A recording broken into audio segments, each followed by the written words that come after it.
Isang piraso ng paraiso na malaking biyaya para sa probinsya ng Aklan. Puting-puting buhangin. Tubig na kristalinaw. At ang paglubog ng araw dito, parang ipininta. Isa ito sa pinakamagandang isla sa buong mundo, ang Boracay. Pero sa likod ng postcard perfect na isla, may nagaganap ngayong tunggalian. Dito sa Katiklan Jetty Port, nakadaong ang mga ferry at bangka na maghahatid ng mga pasahero mula Katiklan papunta sa isla ng Boracay. Mabuhay, good morning po. Ang biyahe, 10 hanggang 15 minutos. Ang pamasahe, 60 pesos. Agaw pansin ngayon dito ang dilaw na t-shirt ng mga bangkero na may naka-imprentang No to Boracay Bridge. Mainit kasing issue ngayon na bilang na ang araw ng mga ferry. Dahil matutuloy na ang pagtatayo ng tulay na magdudugtong sa Katiklan at isla ng Boracay, ang Boracay Bridge. Para sa akin, bilang pumapasyal dito, pabor ako kasi para madali yung pagpunta sa island. Pagsakay ng ferry, makikita ang ganitong mga tarpaulin na nakapaskil sa bangka. I don't think it's a good idea. It's going to just cause more traffic. That's part of the adventure here to come to Boracay, is taking a boat. I'm totally against it, especially for the boat handlers and people like that. Inanunsyo kasi sa linggong ito na ang San Miguel Holdings Corporation o SMHC ang gagawa ng tulay na nagkakahalaga ng mahigit 7 billion pesos. Ayon sa plano, ang itatayong tulay may kabuuang haba na humigit kumulang 2.54 kilometers. Nasa 1.14 kilometers dito ang sakop ng main bridge. Magkakaroon ito ng road lanes, walkway para sa mga pedestrian, bicycle lane, utility line, pati na cargo at waste transport system. Ang tulay, isang PPP o Public-Private Partnership Project. Ibig sabihin, magkatuwang dito ang SMHC na pribadong kumpanya at ang DPWH o ang Department of Public Works and Highways.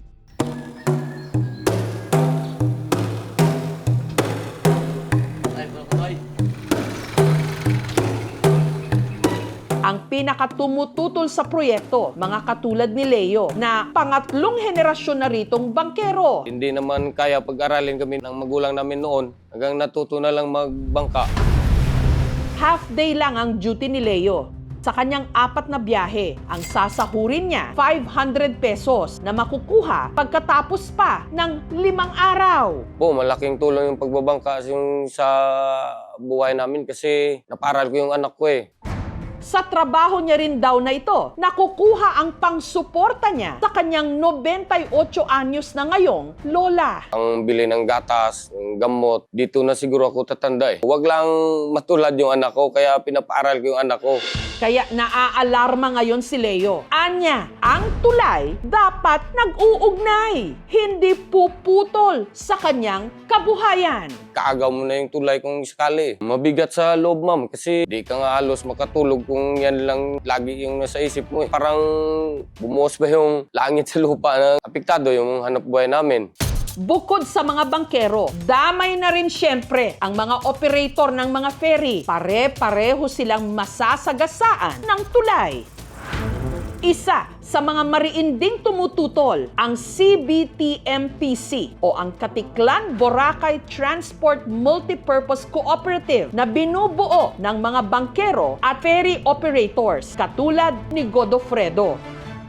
Si Godofredo may 3 bangka na ino-operate sa Pantalan. Ang naipundar ko, halimbawa, nakapagpatayo ako ng maliit na boarding house. Ang stand namin talagang ayaw namin. Sometime in January, nagsabi sa akin yung taga San Miguel na mayroon namang hinahanda silang i-offer sa amin. Ang sabi ko nga, yun naman kasi titingnan natin kung viable naman para sa amin na tuloy-tuloy rin ang aming kabuhayan. Talagang malaki ang kinatatakot namin kasi hindi naman negosyo itong mga bangka, hanap buhay ito eh. Isa pa sa kanilang inalmahan ang kumakalat na balita na di umano kapag nabuo na ang tulay, sisingilin na ng toll fee ang lahat ng dadaan doon. Pinakompute ko nga kung may 8.7 billion kayo na payable in 30 years, sila na nagsabi sa akin na 30 years nilang babayaran O, wag na nating bilangin yung interest. Divide mo in months out of 30 years. Kailangan magkaroon sila ng income ng 24 million a month. So, dapat kumita kanyang more than 800,000 a day. Saan nyo kukunin yan? Ang sagot sa akin toll fee. Kita mo kagad ilang turista ba ang pumupunta sa Boracay araw-araw? If you have to target the 800,000 a day, magkano sisingil mo doon? Sabi ko nga kung halimbawa kung taga-Katiklan ako, may bit-bit akong bisikleta, gusto ko magbisikleta sa tulay, kahit bisikleta mo, magbabayad din Anti-poor, most likely. Ang ipapatayong Boracay Bridge, dagdag daw ngayon sa pinoproblema ng kooperatiba. Lalo't hindi pa raw sila tuluyang nakakaahon mula nang ipag-utos ng Marina o ng Maritime Industry Authority na i-modernize na ang mga bangka patungong Boracay. Kung hindi lang sana nila kami nagkaroon ng compulsory na mag-modernize at saka yung dati pa na wooden hull, siguro hindi gaanong kabigatan sa loob namin. Isa sa mga apektado ng utos na yon, si Arlie, na nagmula rin sa pamilya ng mga bangkero. Ang bangka noon ni Arlie, minana pa raw niya sa yumao niyang ama na si Charlito. Sabi niya sa akin, huwag mong pabayaan yung bangka dahil diyan mo buhayin yung pamilya mo at saka si nanay mo. Ang bangka ng kanyang tatay ang naging kaagapay daw ni Arlie sa paghahanap buhay. Dito siya kumuha ng pantustos sa pagpapagamot sa sakit ng kanyang ina.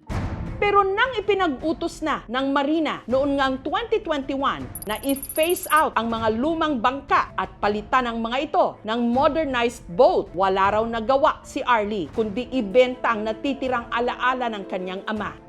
Ang mga lumang bangka kasi, mas mataas daw ang risk sa aksidente dahil luma na at gawa sa kahoy. Kaya isinulong ang paggamit ng mga modernong bangka sa isla na gawa sa fiberglass, aluminum o bakal na mas matibay. Bukod pa sa kumpletong life-saving equipment alinsunod sa updated maritime safety requirements. Bininta po namin yung bangka sa halagang 200,000 lang. Naiyak lang kami. Nakita namin yung bangka namin na pumapalayo.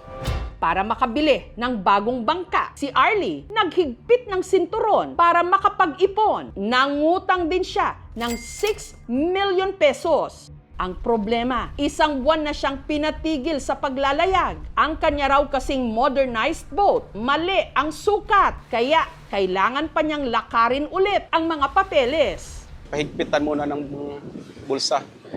Walang trabaho, laga ng anak kong bunso, nangangahoy na lang. Para masuportahan ang mga bangkero at operator na walang kakayahang makabili ng sariling bangka, ang CBTMPC nangutang sa mga bangko. I was able to secure a loan from Land Bank which is 135 million. Yun ang ginamit namin para ipahiram ko rin doon sa mga boat owners. At yan, nagkaroon sila ng mga bangka na fiberglass. Hindi pa nga kami nakabayad ng utang namin kasi nirestructure yung utang namin nung COVID time. Wala kami kita. So another 7 years. 2031 pa mababayaran namin lahat yan. At ngayong may ipapatayong tulay sa isla, nangangamba ulit ang maraming mga bangkero na baka mas lalo silang malubog sa utang. So ang magiging move siguro namin, we will try all the legal means, maybe through the court or even it goes to the Supreme Court if it is necessary, para naman na mapahinto namin. Sa pagpapatayo ng Boracay Bridge, hindi lang daw kabuhayan ang masasagasaan, pati na mga kabahayan. Isa sa mga lugar na posibleng matamaan ng gagawing tulay ang Sitio Tabon Baybay, kung saan napapabalitang tatayuan ng base ng tulay. Dito, isinilang at nagkamuang si Mary Jane. Nung natuklasan ang Boracay noong 1984, yun doon nagkaroon ng mga bangka, nagkaroon ng hanap buhay, medyo umangat-angat kunti yung mga residente dito. Nung nalaman ni na Mary Jane na malaking bahagi ng kanilang sityo ang maaapektuhan ng paggawa ng tulay, nangamba siya na baka paalisin sila, lalo't wala siyang hawak na titulo sa kanilang tinitirhan. Nung time nung inaplayan kasi namin to, hindi agad kami kami pinagbigyan ng DNR. Ang sagot daw ng DNR sa kanila is mag-aantay daw ng 25 years kung wala daw project yung government, pwede daw namin applyan. Pinayagan naman sila ng DENR o ng Department of Environment and Natural Resources noon daw 1997 para mag-apply na makakuha ng titulo ng lupang kinatitirikan ng kanilang bahay. Pero hindi raw yun natuloy matapos itong bilhin ng mga pribadong individual. Lahat dito ng mga residente is against sa yung project na yan. Maaring ma-demolish daw yung lahat ng mga residente dito. October 8, 2025, ang sangguniang panlalawigan ng Aklan, ipinasa ang Resolution number 193-2025 na nagsasabing sila ay may strong objection o matinding pagtutol sa proyekto ng tulay. Nasundan ito ng isa pang resolusyon na tumututol din dito. Nito lang March 12, 2026. At nito lang Miyerkules, dalawa pang mahahalagang resolusyon ang kanilang inilabas kontra rito. Una, kinondena nila ang DPWH dahil iginawad ang proyekto sa SMHC kahit may malinaw na pagtutol mula sa LGU ng Malay na nakasasakop sa Boracay, pati na ang provincial government ng Aklan at ng iba't ibang mga sektor. Pangalawa, humiling sila sa Public-Private Partnership Center na ibigay ang lahat ng mga dokumento tungkol sa proyekto, katulad ng proposal, bidding process at negotiations. Mahigpit ang pagtutol ng probinsya ng Aklan sa proyekto na pagtatayo ng bridge connecting Barangay Katiklan or mainland Panay to the island of Boracay. Dahil malaki ang magiging epekto nito, hindi lamang sa kalikasan, kundi sa ekonomiya mismo, to the local revenues we are deriving from the operation of the jetty ports. With the bridge, ang nangyayari, kukunan mo ng income ang local governments. Bibigay mo doon sa private company operator ng bridge. So there should be a weighing or a balancing of interest. Sino ba ang mas mabigat na dapat bigyan ng malaking konsiderasyon? Yung the general welfare of the local community or the interests of a private operator.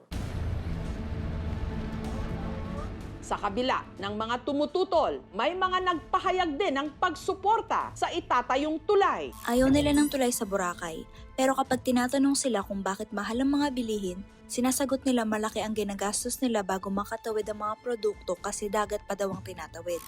With bridge equals more tourists, which will compensate the jobs that will be affected. Boracay belongs to all Filipinos, not to Iquinoans only.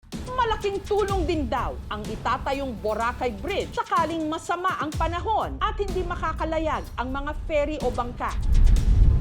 Kailangan din ng tulay. Kung may kailangan ng emergency ang isang tao, mas mabilis lang maililipat sa isang hospital na kumpleto sa kagamitan. Sa kabila nito, may nagpahayag din ng pagkabahala. Lalo't posible raw itong magdulot ng pagkasira ng likas yaman ng isla ng Boracay. Serious cons: massive environmental risk, uncontrolled urbanization and overdevelopment.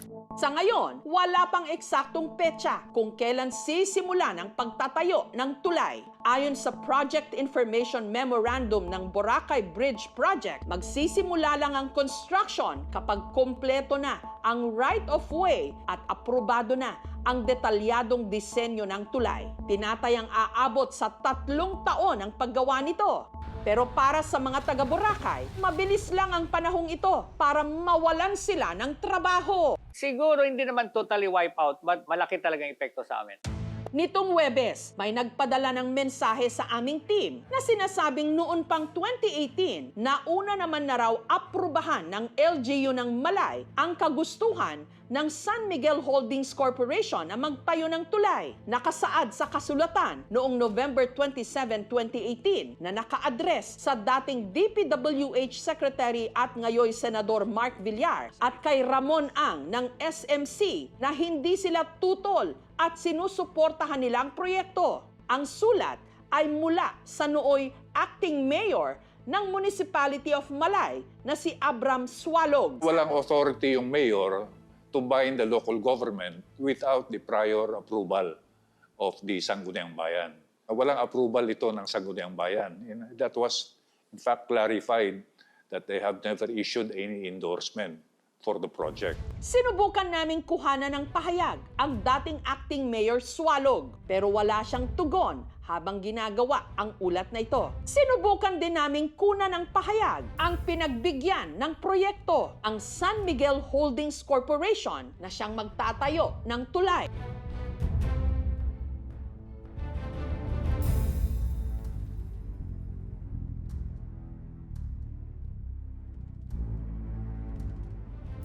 Sa isang press conference, nagsalita naman si DPWH Secretary Vince Dizon tungkol sa proyekto. I was informed that consultations were done both by San Miguel and DPWH in the past. Now, so this is a critical infrastructure project that we need to be built, but we are assuring the residents there and the stakeholders that whatever grievances they have and whatever their concerns, ang sinabi ko sa San Miguel, all of those concerns need to be addressed. And I was assured by San Miguel Corporation, by Mr. Ramon Ang himself, that those concerns will be addressed properly. Masasabing konsultasyon ang nangyari, they presented their proposed project. Iba yung presentation sa konsultasyon. In fact, during the presentation, we have already expressed a lot of reservations na hindi naman nila sinasagot. Noong 2019, merong na-issue na environmental compliance certificate for the construction of the Boracay Bridge from Katiklan to the Boracay Island. Pero nag-lapse na ito kasi yung environmental compliance certificate natin ay may visa yan ng 5 taon. Wala pa kaming na-review, so wala pang na-approve na ECC. Mag-submit silang ng malinaw na plano kung sa tingin nila may maapektuhan ng mga coral seagrass para maiwasan ito or ma-mitigate yung impact ng proyektong ito sa ating environment. Hindi na magtutuloy-tuloy rehabilitation, bababa na rin yung marine biodiversity sa lugar. It will be a long-term problem. And in order to rehabilitate that, as I've said, it will take a lot of years. Maawa naman kayo sa mabubutman o sa lahat ng mga maepektuhan, sa mga porter, driver, mga umasa sa bangka, pag nyo na ituluyan. Kasi kami, ayaw talaga namin ng tulay. No to Boracay Bridge.